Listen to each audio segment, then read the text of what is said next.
Hello guys, good morning. Ito, simulan na ng ating day shift. So, maaga tayo pasok ngayon guys. The earlier the better. Dilim pa rin dito. Ano na to? 6:30 na ng umaga. Pero madilim pa. Tsaka malamig. Grabe lamig, ang lamig. Malamig dito ngayon. Talaga namang giginawin ka.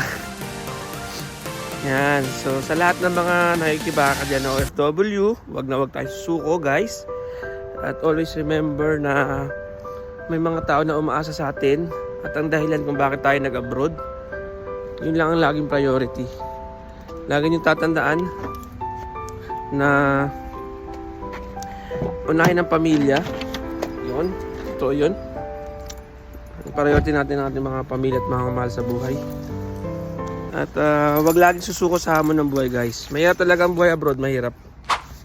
Hindi yan biro. Kasi marami kang pagdadaanan. Maraming pagsubok ang yung dapat malampasan. So isang mapagpalang umaga sa atin lahat. Yan, dito ako nakatira, dito ako nagparking. Ito, yan. So, ito ang aking service, si Brownie. Si Brownie malapit na nga yan eh. Malapit na mapunta sa iba. Ayan. Pero ang ganda no. Kasama ko yan si Brownie.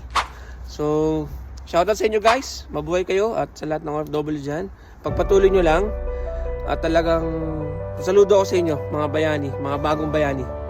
Ayan. Shoutout guys. Ako nga pala si JB Ronquillo. Itong aking vlog for today.